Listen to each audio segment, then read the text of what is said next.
if you could, we have a motion and a second, which has been well vetted. We've read the ACLU memo, so with respect to the process, certainly want to give you an opportunity that if you can please be to the point where we are now. Certainly. James, can you get really close to the microphone so that we can, the other one, Just stop. that one, so we can all hear you? Certainly, how's that? Okay, I was asked to come here to discuss Tucson Police Department policy and as it relates to SB1070. And I definitely want to address any issues related to the motion. I will keep my remarks short, but I do have some prepared remarks. I would like to talk about some of the things that ACLU believes, in addition to the changes proposed today, the city and TPD can and should and must pursue in the short term. So some very short prepared remarks. I have longer prepared remarks that I would like to submit for the record for your review.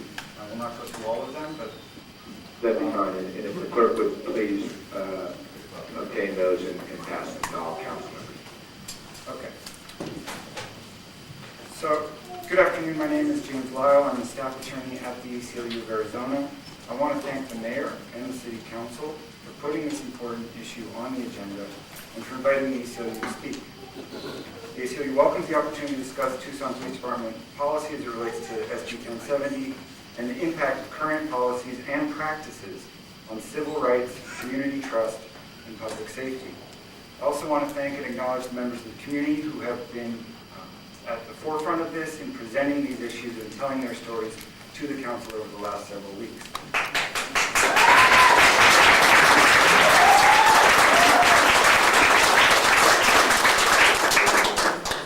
Again, my remarks will be brief, but we've submitted more detailed testimony for the record. The ACLU first presented its concerns about TPD policy to this city council a little more than 1 year ago, shortly after the city declared itself an immigrant welcoming city and about a week after Section 2B of 1070 first went into effect. Over the past year, the ACLU and other organizations in Tucson have continued to document cases of discriminatory stops and prolonged detention by local law enforcement. These include Latino residents stopped for selectively enforced violations, individuals whose stops were extended solely for the purpose of immigration investigations, and residents who contacted TPD for assistance only to be questioned about their status. So these are not abstract concerns. Several high-profile incidents in recent weeks have highlighted the community's outrage over these practices. A recent study surveyed Latinos regarding their perceptions of police in light of local police involvement in immigration enforcement. More than 40% of Latinos and 70% of undocumented immigrants reported they are less likely to contact the police if they are the victim of a crime. This sentiment was shared by 28% of U.S.-born Latinos. The study affirms what law enforcement authorities have long warned: when communities do not trust the police, victims of crime have no recourse, witnesses do not report crime, and the community is less safe. Other jurisdictions in Arizona and around the country have taken affirmative steps to address the harm resulting from local police involvement in immigration enforcement and to safeguard the trust of their communities. Even Maricopa County Attorney's Office has declared that under SB 1070, police should not ask crime victims or witnesses about their immigration status because it could hinder an investigation. The Flagstaff Police Department has a similar policy prohibiting questioning of crime victims. And I would note that anything short of a full prohibition on police officers questioning crime victims, witnesses, individuals who want to report police misconduct is not going to have the intended effect because it will not assure the community that it is safe to contact the police. Municipalities around the country are revising their immigration-related policies. Everything from ICE detainer requests to car impoundments to city IDs. And some of those have been addressed today, and that is positive. And are pursuing a range of strategies to restore community trust and protect public safety. SB 1070 does not prohibit similar initiatives here. The past year has also witnessed a series of court decisions reiterating the strict constitutional limitations on local police involvement in immigration enforcement articulated by the Supreme Court. In May of this year, federal court Judge Murray Snow ruled that MCSO, Maricopa County Sheriff's Office, had engaged in systemic racial profiling in violation of the 4th and 14th Amendments. Judge Snow identified numerous unconstitutional practices, including unlawful stops and prolonged detentions, practices which continue to be reported here in Tucson. On October 2nd, Judge Snow ordered the Sheriff's Office to revise its policy to ensure bias-free policing, improve training and oversight, collect and share detailed stop data, and participate in community outreach efforts.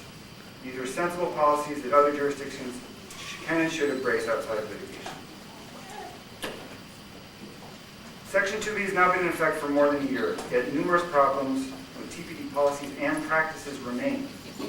In the face of mounting community outrage, some have claimed that TPD's hands are somehow tied by SB1070 and are all too quick to point out the city can be sued if it fails to comply with the law.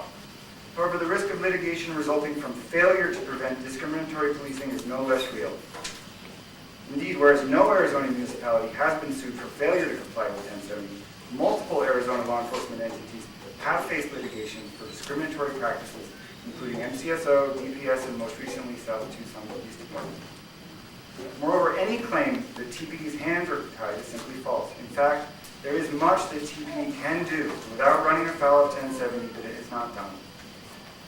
It also ignores long-standing complaints of discriminatory policing which precede 1070. The ACLU continues to believe that Section 2B is unconstitutional because it compels local police to engage in immigration enforcement and results in unlawful and discriminatory policing. At the same time, it is precisely because the law raises such grave constitutional concerns and has so badly undermined the public's trust that TPD and the city of Tucson must do more to prevent constitutional violations and restore community trust and not compound the damage of 1070 further. We commend the city attorney and TPD's willingness to revise its policies, but more is needed.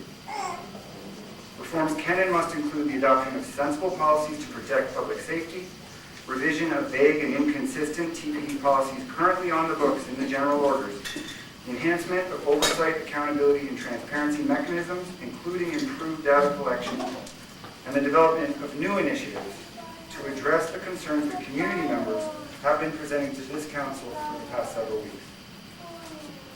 Tucson should be proud of its past efforts in opposition to SB 1070, and there are many. The city's leadership has been outspoken in its criticism of the law. Last year's Immigrant Welcoming City Resolution was an important step towards addressing the damage the law does to Tucson and the state of Arizona. However, much more needs to be done to bring substance to that important resolution and to make its promise a reality. The ACLU offers the following recommendations for sensible policies to ensure the rights of all Tucson residents are upheld. And again, additional recommendations have been submitted as part of the written record. And I will just list these quickly, if I may. Sure. Yeah. 1, TPD must clearly prohibit officers from questioning crime victims and witnesses about their immigration status. Okay. 2, TPD must clearly prohibit officers from extending any stop or detention solely to await the CBP or ICE response. And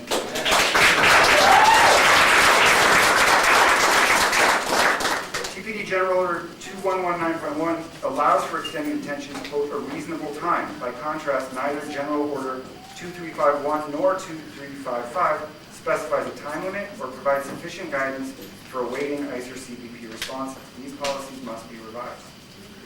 3, TPD must clearly prohibit transportation of individuals to CBP or ICE facilities when officers lack the legal authority to do so.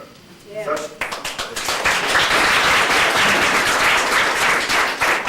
Such transportation necessarily extends the duration of the stop, which is unlawful under Supreme Court precedent. 4, TPD must require officers to contact supervisors prior to questioning any individual regarding his or her immigration status and document the reason such questioning is believed necessary. Yeah. A number of jurisdictions require officers to contact supervisors when someone wants to file a complaint of misconduct or require supervisors to respond to the field when officers use force. Requiring supervisor contact and documentation would show TPD takes these encounters seriously and reduce the risk of liability resulting from potentially unlawful practices. TPD's immigration policy currently in the general orders currently encourages contact with supervisors when necessary, or if there is, quote, deviation from policy, but this is insufficient. Whenever officers act pursuant to 1070, communication with supervisors and robust documentation should be mandatory. 5, TPD must revise its policy identifying the factors to be used in forming reasonable suspicion of unlawful presence. The general orders currently list as one factor difficulty speaking English. Another is location, where unlawfully present aliens are known to work. These factors are discriminatory. Judge Snow has prohibited MCSO deputies from lying on them, and the Ninth Circuit Court of Appeals recently upheld the injunction of 1070 sections targeting day laborers. The ACLU has serious concerns regarding numerous TPD stops of individuals in the vicinity of Southside Worker Center and the selective questioning of Latino residents by TPD in general. TPD must revise General Order 2334 in this respect. 6, TPD must prohibit officers from questioning juveniles about immigration status outside the presence of an attorney. 7, TPD must prohibit officers from questioning students about immigration status. 8, TPD should prohibit officers from requiring passengers and pedestrians to provide identification when officers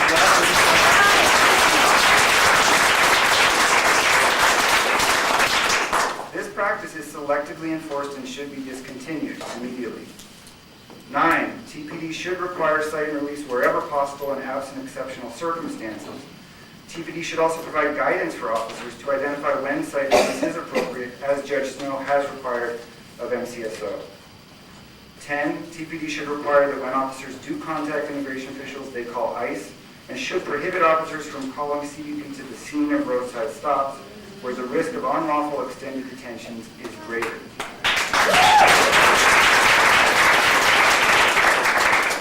Just a few more.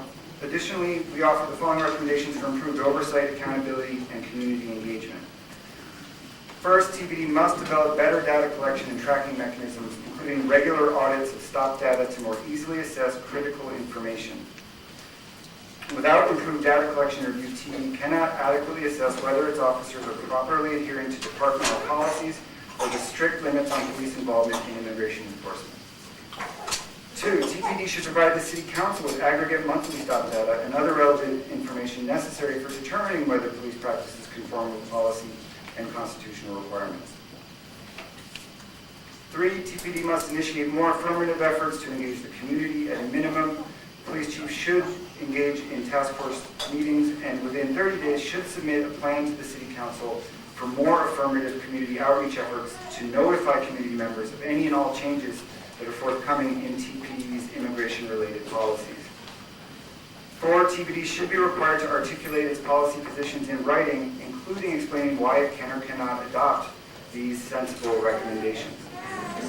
The City Council should instruct TPD to submit a position statement within 30 days and a detailed implementation plan within 60 days. And schedule further hearings as necessary to try to resolve any continuing differences. This has been going on for too long. It's been a year with SB1070 in effect. It's time to start moving. Finally, the City Council should develop a clear plan for addressing the harm to Tucson caused by 1070, including directing or participating in any legal or policy initiatives to challenge the law or mitigate its impact, and schedule further hearings as necessary. The Council should also strengthen the Immigrant Welcoming Task Force to timely develop and establish policies for sound community policing. And the City should consider what other policies and programs it can adopt to improve the lives of immigrant residents and realize the promise of an immigrant welcoming city. The ACLU is committed to working with the community and the city in this process. And in closing, again, I would like to acknowledge and thank the members of the community here today whose stories and concerns support these recommendations, and including the Tucson Protection Network, which has developed additional recommendations for your consideration. Thank you very much.